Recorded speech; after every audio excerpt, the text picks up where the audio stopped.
So this is first lecture. So we skip the introduction. That is first slide that will tell you about the codes and the reference books that you already know.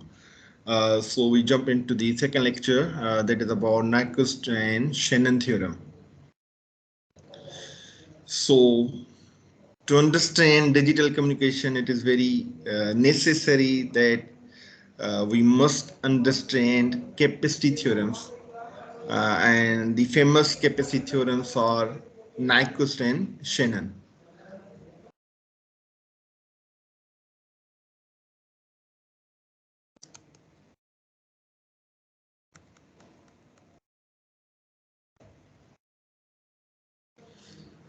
So data rate, basically it is the uh, rate that we transmit bits per second.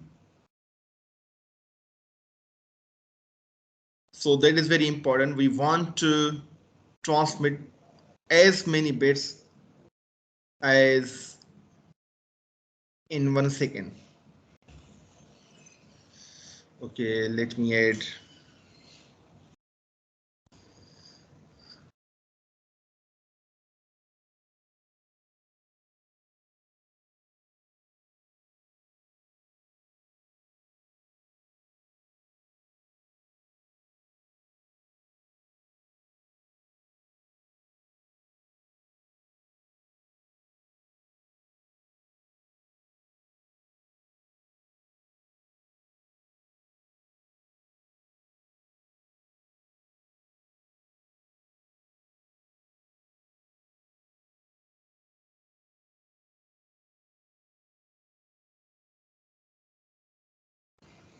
Okay, both are added, 114 and 16. So in modern communications or modern telecommunication, where the bandwidth is scarce resource, so we would like to utilize available bandwidth in a very efficient manner so that we can transmit as many bits as possible. So for that we have capacity theorem that guides us how many bits we can transmit per hertz, or you can say the data rate limit. So it's data rate limit in data communication is how fast we can send data in bits per second over a channel, and this data that we transmit, it depends on three factors. One is obviously available bandwidth. It's like the carrier, you can say higher the bandwidth, higher will be the data rate. So data rate is directly proportional to bandwidth. But with bandwidth, we have limitations. One thing is that bandwidth is very expensive, and it is also a scarce and a rare resource. Okay, so the low frequencies are the good bandwidth that we say RF, radio frequency bandwidth, is utilized, are already licensed, already booked for different applications. So we don't have much room there to reutilize, or we can least do that. We can utilize that bandwidth that already allocated to different application in a very efficient manner. But for new applications, that bandwidth is not available. So we move to higher bandwidths, and they have their limitations. So bandwidth is a factor that is expensive. At the same time, it is very rare and scarce resource. Second thing, that is level of the signal we use. That means how many levels we have, how many, by level means here we have voltage levels, how many voltage levels we use. Normally we use two levels, high and low, 0 and 1, but we can add many levels depending how many bits we want to transmit per symbol or in one signaling element. So that is the second thing that will tell you the modulation scheme, basically, whether you are using a low order modulation scheme or high order modulation scheme. Depending on that, your data rate can also increase. if we go with the low order like BPSK, that means you are transmitting 1 bit per signaling element. That will give you same bits per second as you have the frequency. Like if you have 2 kilohertz frequency, that is 2000 cycles per second. That means you can transmit only 2000 bits per second. That means 1 bit per cycle. But if you use high order modulation schemes, let's suppose we use 8 PSK, that will be having 8 levels. That means 3 bits can be transmitted per signaling element. So the data rate in the same bandwidth, 2 kilohertz, will be like 6 kilobits per second, thrice the times of the BPSK. So that is how significant it is to use high order modulation scheme. So that was the second factor on that this data rate limit depend on. Third is the quality of the channel. That is most of the, okay, let me add 77. So the list that I have got from the office don't have 77. So I believe you have enrolled for the summer semesters. That's why you are saying that. Okay, let me add you.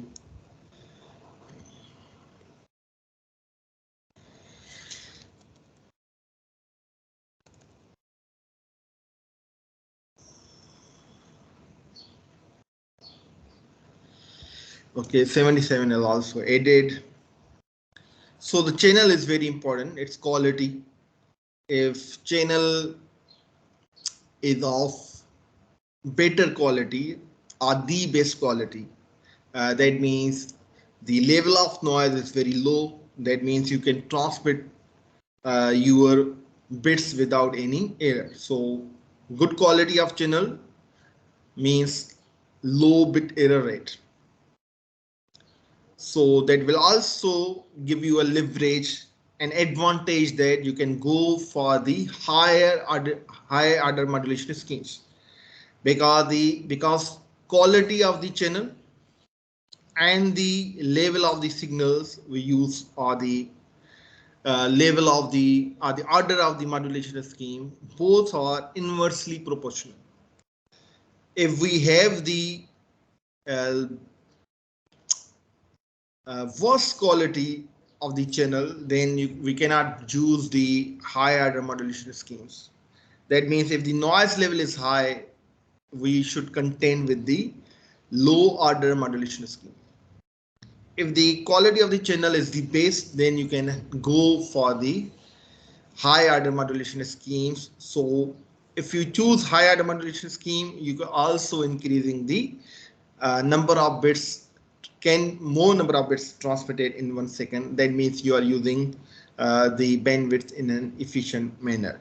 So this data rate limit depend on all these factors.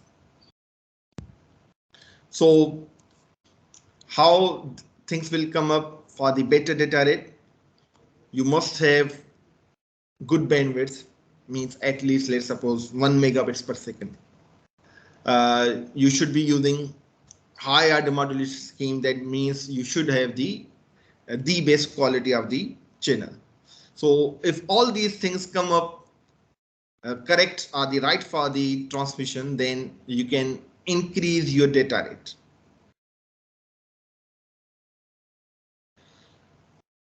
So the two capacity theorems are calculated for different conditions. One is noiseless channel, that is Nyquist, where we don't consider any noise in the channel, means the channel is the best. In the second case, we consider the noise of the channel, that is your Shannon capacity. So it is highly unlikely that we ever get a noiseless channel. So that means the Nyquist bit rate will give you the theoretical bit rate, because it is being calculated in a scenario when we don't consider a noise in the channel. So that is the highest, or you can say the maximum bit rate that you can achieve with a given bandwidth. That gives you by the Nyquist. Whereas Shannon capacity can give you a practical value where we consider the noise in the channel. That is more realistic value of the capacity calculated by the Shannon. So these are the both the limits. One is at the maximum bit rate. One is give you the real or the minimum bit rate that you can achieve in presence of the noise Shannon, in the absence of the noise, that is Nyquist. So these two theorems are at the two extremes. So increasing the levels of a signal increases the probability of an error occurring. In other words, it reduces the reliability of the system. So as we already learned in this digital communication, when we first learned it, when we draw the constellation diagram, it is like a 360 degrees, and when we have PPSK modulation, the two ends, that is 0 and 1, are separated by 180 degrees.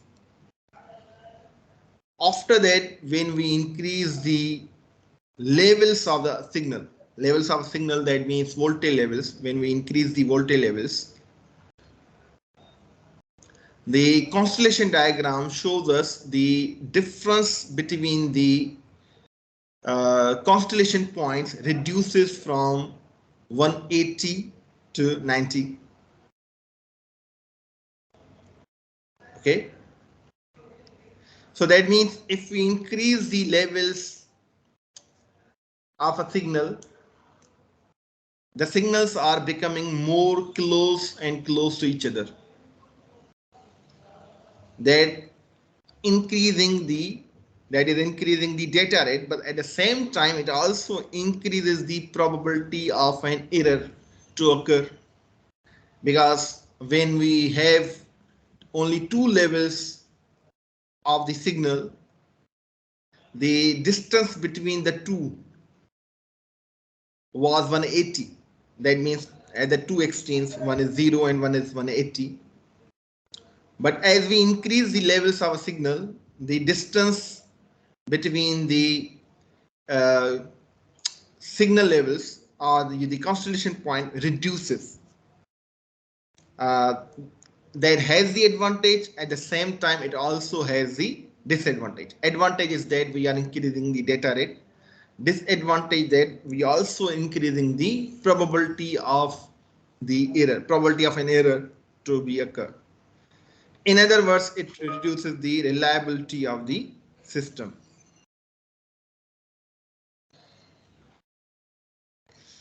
Okay, 49. Let me add 49. That means the list that I have got is incomplete. So many people are not added. 49.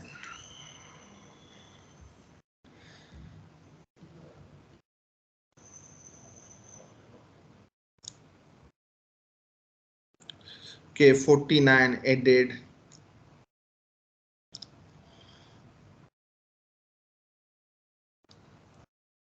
So when probability of an error increasing, it reduces the reliability of the system.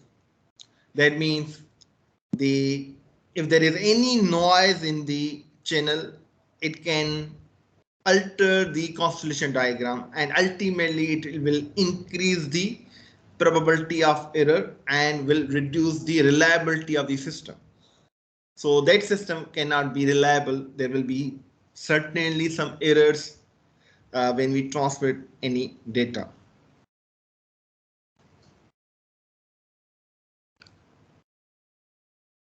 The bit rate of a system increases with an increase in the number of signal levels we use to denote a symbol.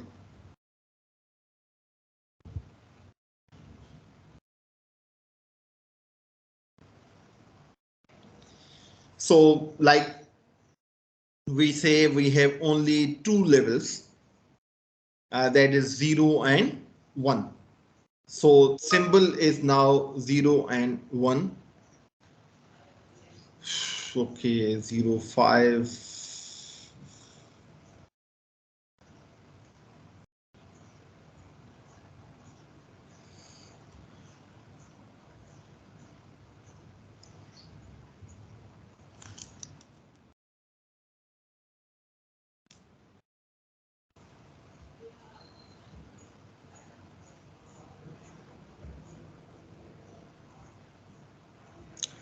Okay, 0.5 is also added.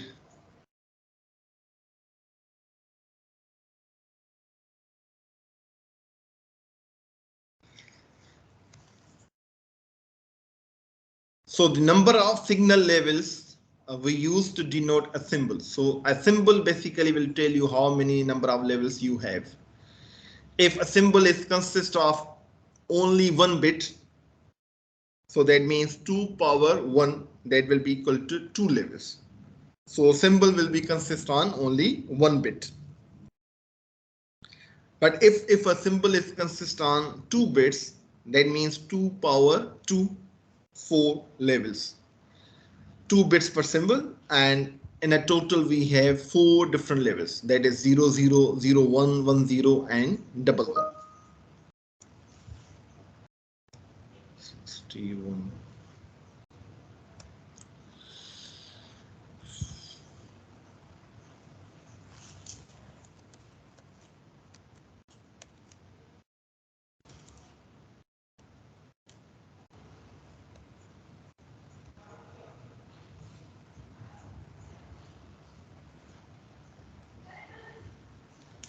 Okay, 61 is also added. So as the number of levels goes up, the spacing between level decreases, that I mentioned earlier. In terms of degrees, the spacing between level decreases, increasing the probability of an error occurring in the presence of transmission impairments. So there are 3 things. One way of increasing the data rate is to increase the bandwidth. Okay, that is the one straight solution of increasing the data rate is to increasing the bandwidth. You increase the bandwidth and the data rate will increase, keeping other things at the same values. Second is bandwidth remain constant and we increase the signal levels. That means the modulation order from low to high, maybe 4 PSK, 8 PSK, or even 16 PSK. So that will increase the data rate, but it will also decrease the spacing. But that spacing can be kept intact while transmission if the channel has the best condition. If the quality of the channel is the best, then you can transmit higher, even higher order modulation scheme than the 16, maybe 32, maybe 64, without increasing the bit error rate, or the bit error rate will be in the tolerable or in the limits that we can afford. Because for every system we set a target that, let's suppose 10 power minus 3, that means in every 1000 bits we can afford to have 1 bit in error, 10 power minus 6. So as we go up, the standards of uh, error are getting higher and higher. So we can increase the data rate by increasing the order of the signal levels, but that can also increase the probability of error if the quality of the channel is not good. Are you getting my point? As I'm saying that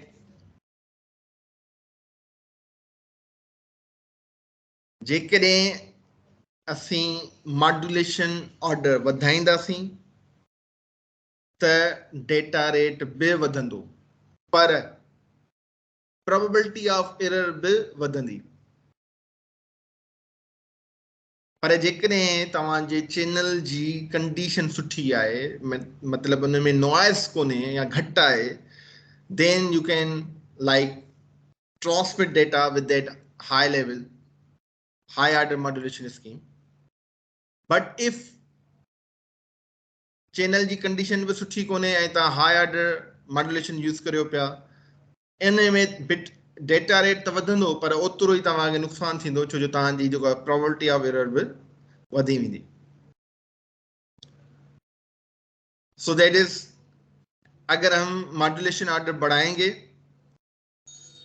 तो data rate भी आपका बढ़ेगा. Please excuse me.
सो अगर हम modulation order बढ़ाएंगे तो data rate बढ़ेगा, लेकिन उसके साथ साथ आपका जो प्रोबेबिलिटी है एरर की वो भी बढ़ेगी अगर चैनल की कंडीशन खराब है.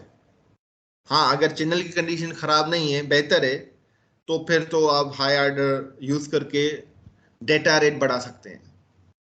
So that is a trade-off that we have to made in between choosing high order modulation scheme, keeping in eye the channel conditions. So high order modulation schemes are subject to the channel conditions.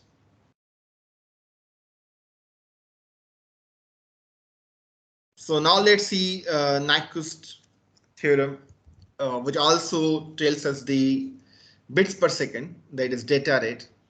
So it gives us the upper bound for the bit rate. Upper bound, why? Because it is for the noiseless channel where we don't have any noise. We consider that the channel in the base condition without any noise means there is theoretically there's no error when we transmit the data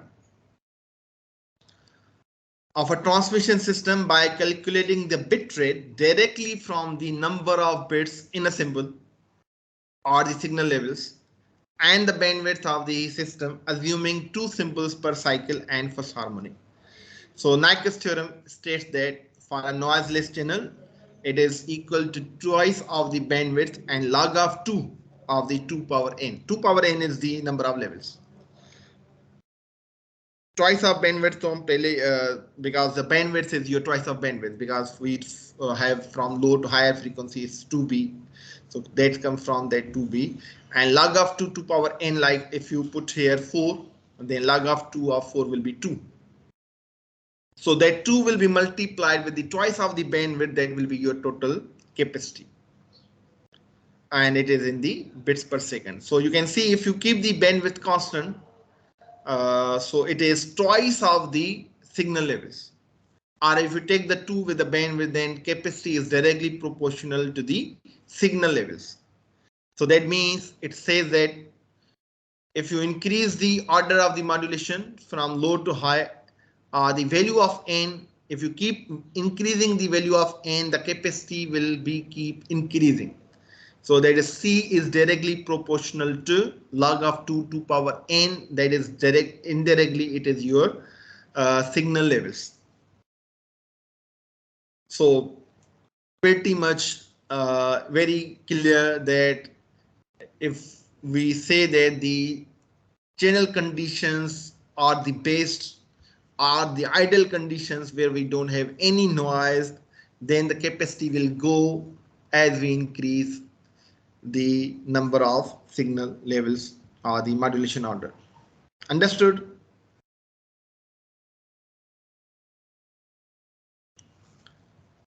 So as an example, consider a noiseless channel with a bandwidth of 3000 hertz, that is 3k hertz, 3 kilohertz, transmitting a signal with two signal levels.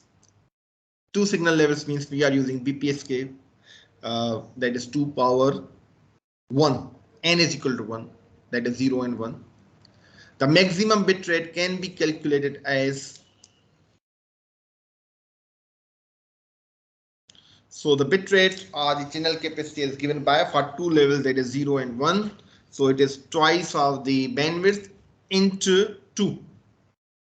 That you can see it is 6000 kilobits per second or 6k bits per second, because log of 2 is equal to 1. Another example, consider the same noiseless channel of previous example. Signal is transmitting with 4 signal levels. For each level, we send 2 bits. The maximum bit rate can be calculated as 12 kilobits per second, twice of the previous example.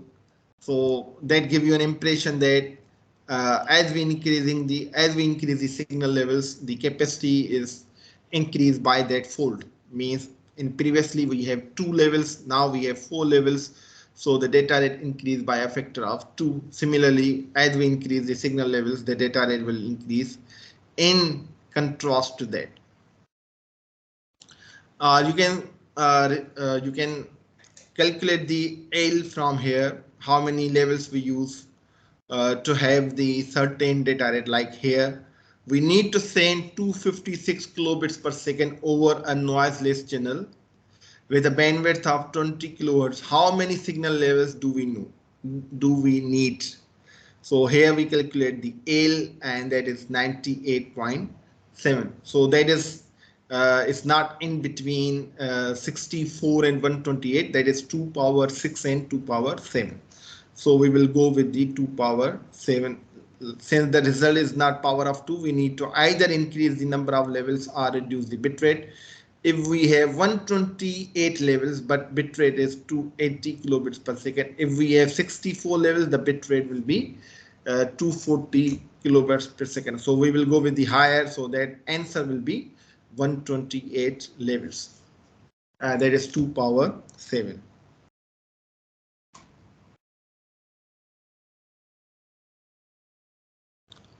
So the Shannon, and then we have the Shannon. So the Shannon theorem calculate the capacity in the presence of the noise. So that is the factor that we hear, that is the SNR, signal to noise ratio. That is in the normal number. If we go in the like decibel, that will be the subtraction signal power minus noise power. The remaining power is the difference in, that is here it is normally it is SNR.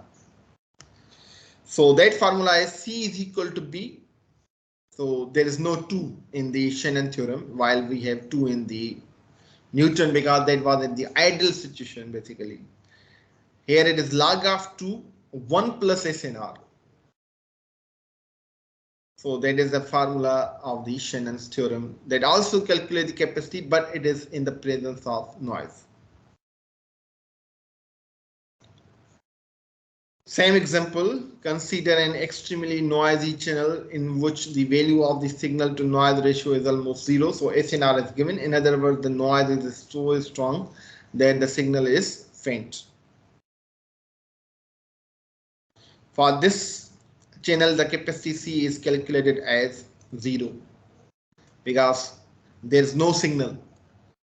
SNR is equal to 0 means your signal is destroyed by the channel. We haven't received anything. So basically your signal is dominated by the noise, so that it was in between suppressed by the noise and receiver didn't receive anything. So basically it is zero SNR. So the capacity will be no capacity there because signal hasn't received at the receiver. This means that the capacity of this channel is zero regardless of the bandwidth. In other words, we cannot receive any data through this channel, as I mentioned.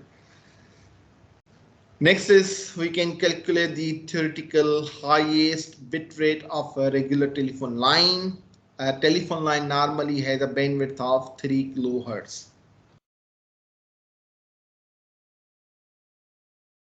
Actually, it is much more than 3 kilohertz. A telephone line has a bandwidth of 20 megahertz because we are using copper wire. Its bandwidth is huge. That allows us to utilize DSL over that line. But this here the meaning of 3 kilohertz, that is the voice signal, that even take the 4 kilohertz, but it's a toy example, so we can say 3 kilohertz. The signal to noise ratio is usually 3162.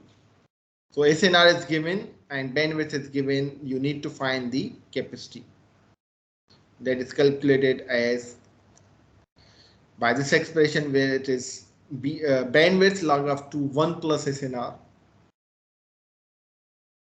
So log of 2 of 3163 multiplied with the 3000, that is 11.62, that is log of 2 3163, and we multiply with the bandwidth, that comes as 34, that is 34.86 kilobits per second. This means that the highest bit rate for telephone line is 34. If we want to send data faster than this, we can either increase the bandwidth of the line or improve the signal to noise ratio. So see, that was my point. Or if you combine the two formulas, Nyquist as well as the Shannon say that if you want to increase the data rate, or if you want to send the data faster than this, or if you want to increase data rate or want to transmit more data, there are two solutions. One is to improve the bandwidth or to improve the signal to noise ratio, that is SNR. So I told you earlier that bandwidth is not cheap and it's not something that is readily available. It is rarely available, and at the same time it is very expensive and it is not available. So increasing the bandwidth can cost us much, and that is an impractical solution. Every time if you want to increase the data rate, you cannot increase the bandwidth. You have to look for the other solutions. So other way around is to improve the signal to noise ratio. That means improve the quality of the channel. So if you have the good quality channel, then you can have the higher capacity data rate. From the Shannon, it says that you can increase the capacity by directly increasing the signal levels. So what if we combine the two formulas? Then it will come up that if we want to increase the data rate, we have to increase the SNR, that is signal to noise ratio. That means we have to increase the quality of the channel. At the same time, when we increase the quality of the channel, we can also increase the signal levels. That means number of bits per symbol. That will increase ultimately the bit rate or the capacity. So your whole digital communication or the current communication, where every day scientists do research for how to increase the system capacity or the capacity. So at this time, every technology that you have around us, 5G, now we have 6G, every technology has one aim, that is to increase the data rate within the available resources. So the signal to noise ratio is often given in decibels. Assume the SNR is 36 dB and the channel bandwidth is 2 megahertz. the theoretical channel capacity can be calculated as. So first you will convert SNR, that is given in dB, into normal value. That will become 3981. Then use this simple value 3981 in the original capacity formula, Shannon capacity formula, that is bandwidth log of 21 plus SNR. That will give you 24 megabits per second. So with 36 dB SNR and 2 megahertz bandwidth, see, you can transmit 24 megabits per second. So here we haven't communicated any levels. Here we haven't mentioned any levels. So with only 2 megahertz of bandwidth, you can transmit 24 megabits per second only if the channel condition is good. See, so 2 megahertz and 24 megahertz. That is a quite so it's not even double, triple. It's like 120 times more than the original bandwidth. So that is huge data rate, citing the only 2 megahertz bandwidth. So the Shannon capacity gives us the upper limit, whereas the Nyquist formula tells us how many signal levels we need. So that is one example that that is for the exercise for you people to solve at your home. If you have any questions in this lecture, you can ask from slide 1 to 2 to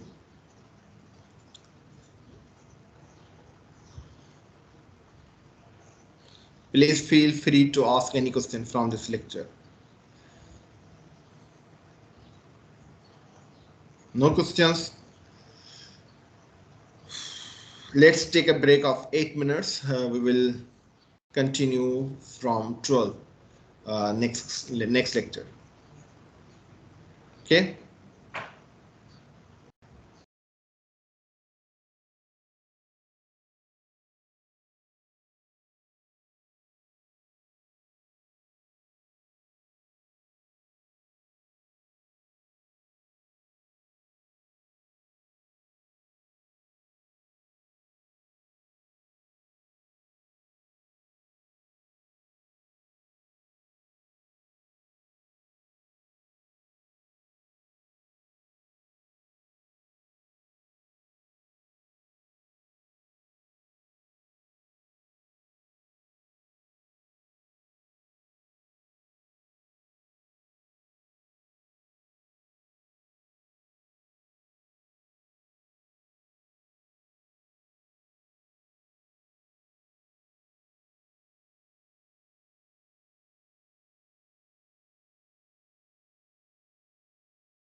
or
okay, second lecture is about review of basic concepts, signal transmission through linear systems, and how to calculate the bandwidth of a digital signal uh, or the bandwidth of digital data.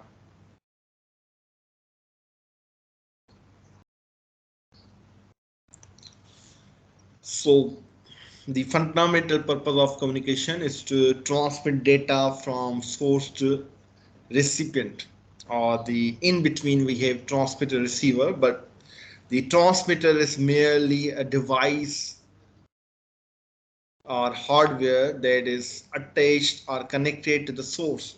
It is the source that generates the data, provide to the transmitter, and that transmitter will again process the data and provide the data to channel. Channel will carry that data and give it to the receiver, where receiver again process the data and give it to the recipient.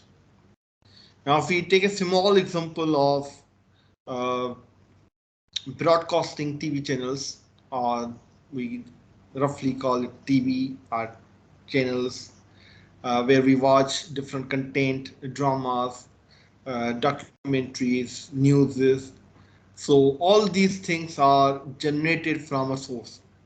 So if you watch the news, the news is being telecast, live telecast, recorded uh, from a person reading some content that is taken by that is your actual source that is generating that content, and we have a cameraman that is capturing that data.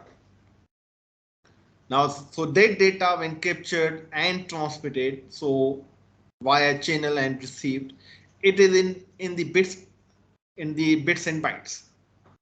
Okay, so depending on the transmission medium, the source was the analog. See the picture camera, that is your analog.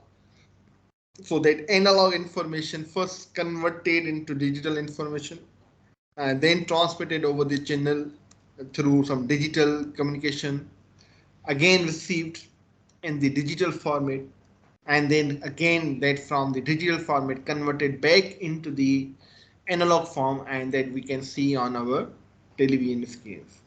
So that can be the nowadays we can see the digital channels. We also have the analog channels. So we have two types of now digital TV and analog TV. In a digital TV, there is no need to convert back. It is always all the way from digital to digital end.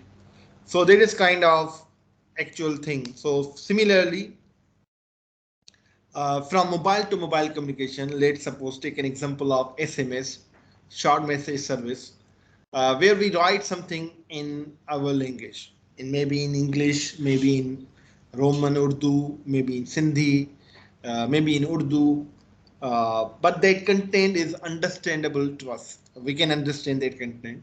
But when we send that message via cellular communication, that communication is not that in that language. That message will be encrypted, converted into bits. It will be transmitted in bits, and then when it's received, it will be converted back into the that language that we transmitted, so that recipient can understand the source, what source has been transmitted. So in between the transmitter channel and receiver, they are not concerned what is the content that you are transmitting. For these things, transmitter channel receiver, the content is only converted into bits or in bytes. So whatever the data, so that data should be processed accordingly to the norms or the requirements of the channel or the transmitter channel and receiver. So every communication system or the network is different from the other. Based on that, we process the data.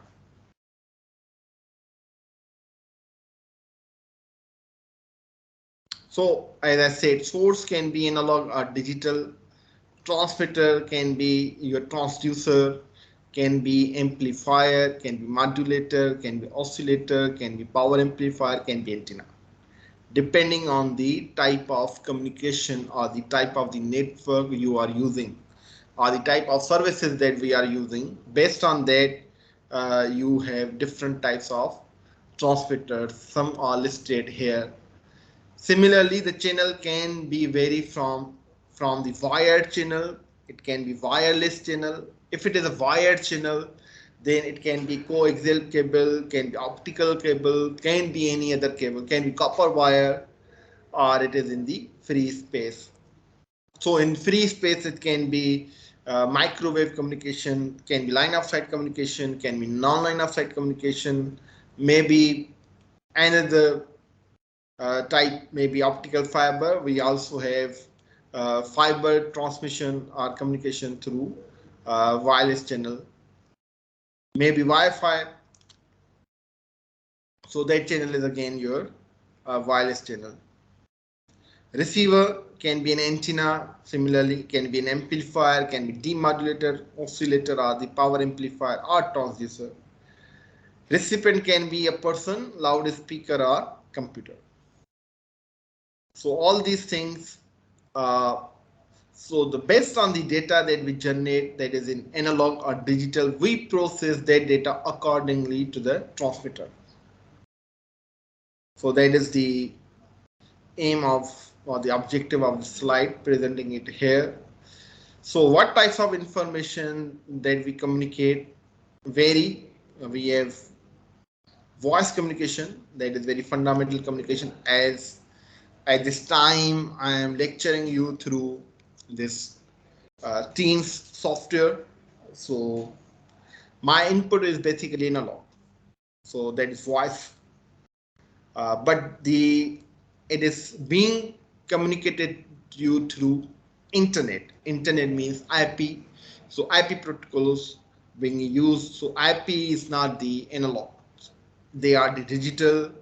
So my voice will be converted into digital. Then it will be communicated to you maybe through voice over IP.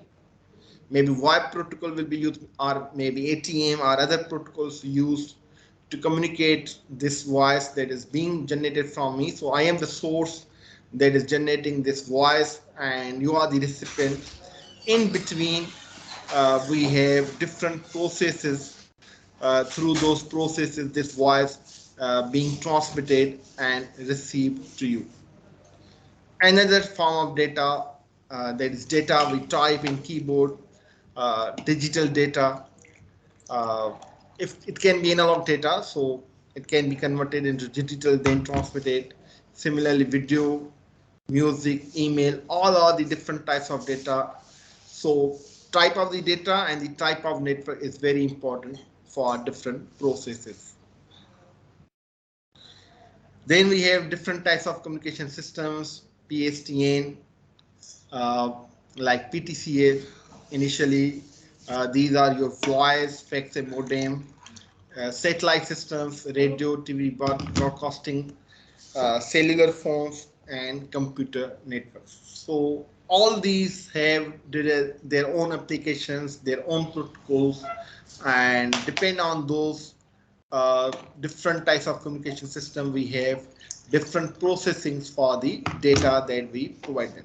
Like let's suppose we have PSTN. So in PSTN, the input data or the source data can be of two types or the two nature. One is voice data. If you are communicating through their telephone service, so conventionally that will be analog local loop, maybe digital local loop. That means ISDN, like another example, integrated services digital network. That is a digital local loop, end to end. It is digital, but common local loop are the fundamental communication through PSTN from user phone to the exchange is analog.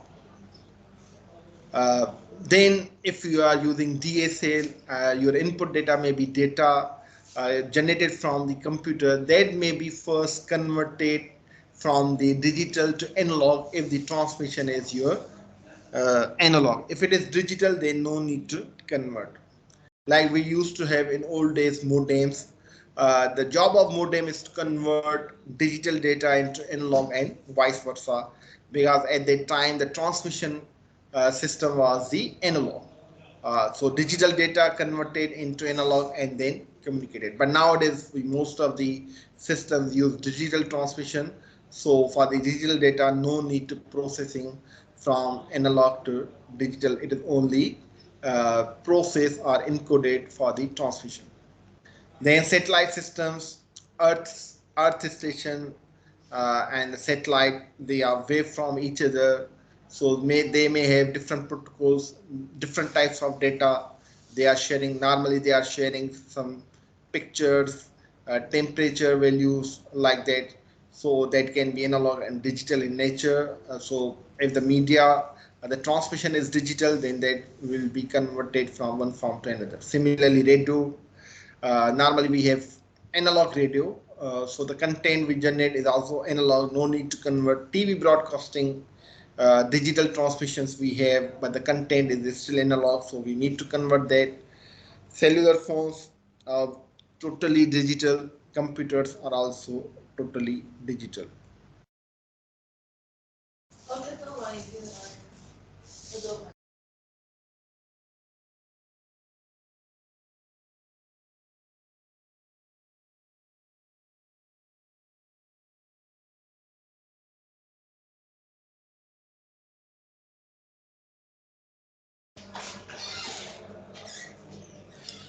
So communication systems converts information into electrical or electromagnetic or optical signals appropriate for the transmission medium.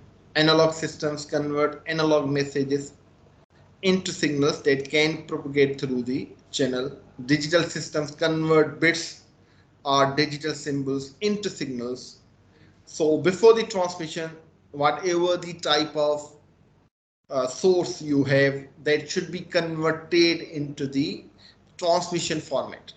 So signals can be transmitted, so they all are somehow converted into that. Computers naturally generate information as characters or bits. Most information can be converted into bits. Analog signals converted to bits by sampling and quantization, that we call as A to D conversion. Then the most important question is why digital? Why digital signals or digital transmission or communication? So its answer can be multiple answers. One of the answers are mentioned here. Digital techniques need to distinguish between discrete symbols, allowing regeneration versus amplification.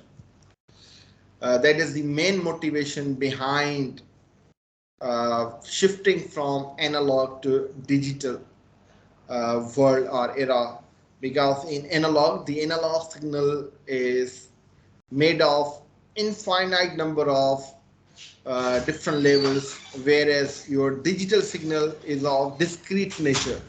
Like if you are transmitting two levels, that means you have only two voltage levels, high and low. We call it 0 and 1. So when we regenerate that signal, we can only have to determine that whether the data that we received is 0 or 1. If we know, or we somehow through equalizers and different hardwares able to understand that what we are receiving, we can regenerate a new signal. Even if the received signal is very weak, very bad in quality. However, if we somehow know that what is 0 and what is 1, we can regenerate the signal. Whereas with analog signals, it is very hard to regenerate the signal because it has infinite number of different levels. It is not discrete, it is continuous. So one of the reasons of shifting from analog to digital was that the regeneration of the analog signals was quite impossible, whereas digital signals can be regenerated easily. Good processing techniques are available for digital signals such as medium data compression, error correction, equalization, and security. So these parameters are not with the analog signals, or these processing techniques are not applicable on the analog signals. So with the digital data, we can have many things that we can do with the digital signals. They are easy to make signals and data using digital techniques. You can combine one or two digital signals like we do in the multiplexing many signals onto one, but we cannot do that in the when we have the analog signals, because they basically on the frequency, so they need to have different frequency if you want to combine them. But in the digital signals, we don't have issue with the frequency. If the time slots are different, we can even combine them in time. This is one of the examples. You can see propagation distance. As the propagation distance increases, the shape of the signal degraded, but still at 0.4, you can still have the understandability that this received signal is a high level signal, means a 1. That means we can regenerate the signal. Uh, Totally a new signal can be regenerated after some distance, like we have the regenerators that are utilized. This is the block diagram of a typical digital communication system. We will discuss one by one of these block diagrams. Those are concerned with the subject. So I stop here. We will continue from this basic digital communication transformations in the next class whenever we have it.